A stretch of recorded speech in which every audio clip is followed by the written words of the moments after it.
নমস্কার বন্ধুরা, কেমন আছেন সবাই? রেনবো কিচেনে আপনাদের সকলকে স্বাগত জানাই। আমি আজকে আপনাদের একটি নিরামিষ রান্না করে দেখাবো, পাঁপড়ের ডালনা। খুবই সহজ পদ্ধতিতে আমি রান্নাটি করব। খেতে কিন্তু খুব ভালো লাগে, গরম গরম ভাতের সঙ্গে দারুণ। আপনারা অবশ্যই একবার ট্রাই করবেন। বাই দ্য ওয়ে, আমি মীরা, আপনারা দেখছেন রেনবো কিচেন।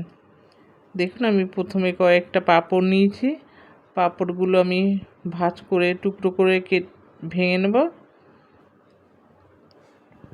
আমার রেসিপিটি যদি আপনাদের ভালো লাগে তাহলে লাইক, কমেন্ট, শেয়ার করবেন। আর নতুন বন্ধুদের বলছি, প্লিজ সাবস্ক্রাইব করে আমার পাশে থাকবেন। পাশের বেল আইকনটিও ক্লিক করে দেবেন, তাহলে সমস্ত ভিডিও নোটিফিকেশান আপনাদের কাছে পৌঁছে যাবে সবার আগে। আর পুরনো বন্ধুদের অনেক অনেক ধন্যবাদ আমার পাশে থাকার জন্য। দেখুন, পাঁপড়গুলো ঠিক এইভাবে আমি ভাঁজ করে করে ছিঁড়ে নেব। খুবই সিম্পল রান্নাটা, কিন্তু খেতে দারুণ লাগে।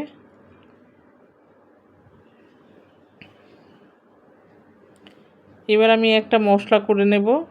টমেটো, আদা আর কাঁচা লঙ্কা মিক্সিতে আমি পেস্ট করে নেব।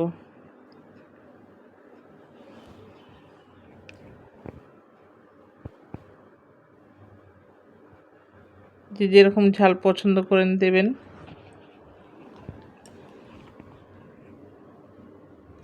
এবার আমি একটা কড়াই বসিয়েছি, কড়াইতে সর্ষের তেল দিয়ে দিলাম।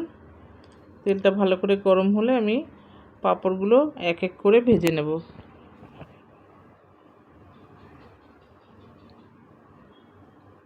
খুব বেশি লাল করে ভাজবেন না, তাহলে তিতো লাগবে পাঁপড়।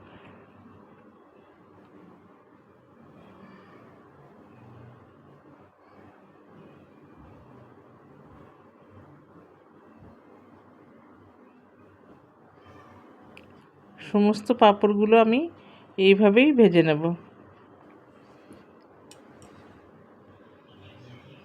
দেখুন, আমার সব পাঁপড় ভাজা হয়ে গেছে।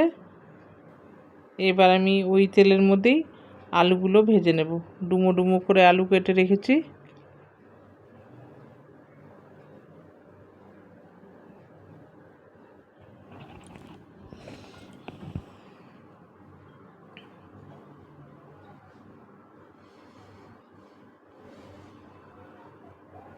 একটু হলুদ গুঁড়ো দিয়ে দেবো আর লবণ দিয়ে আমি লাল লাল করে আলুগুলো ভেজে নেব।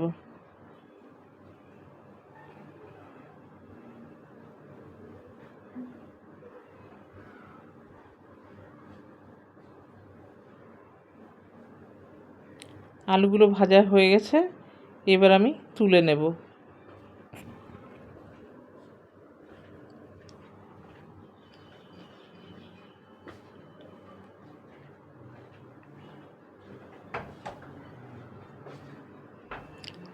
এবার ওই তেলেই আমি ফোড়ন দিয়ে দেব, শুকনো লঙ্কা, তেজপাতা আর জিরে।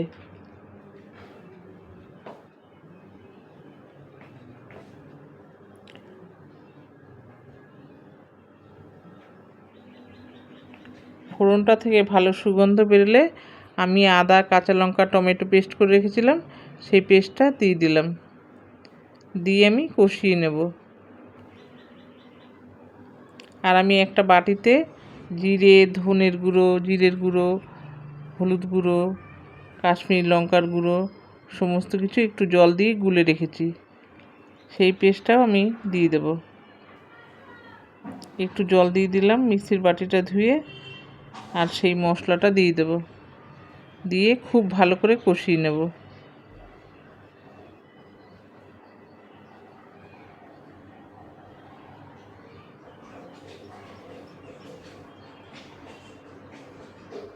এবার দিয়ে দিলাম স্বাদ মতো লবণ।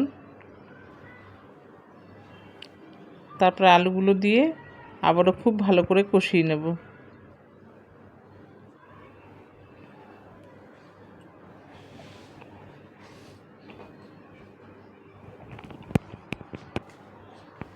দেখুন, মশলা থেকে তেল ছেড়ে দিয়েছে। এবার আমি দিয়ে দিলাম একটু চিনি,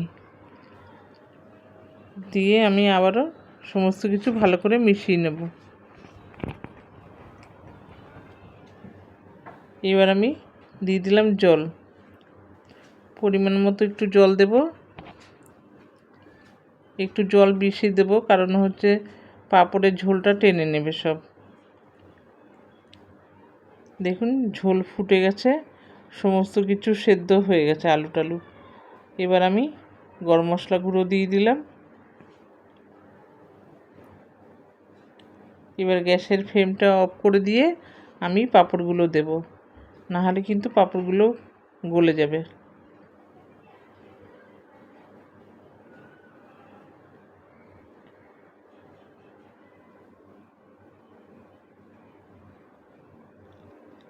সমস্ত পাঁপড়গুলো দিয়ে আমি ঢেকে রাখবো 10 মিনিট। 10 মিনিট পর আমি সার্ভ করে নেব।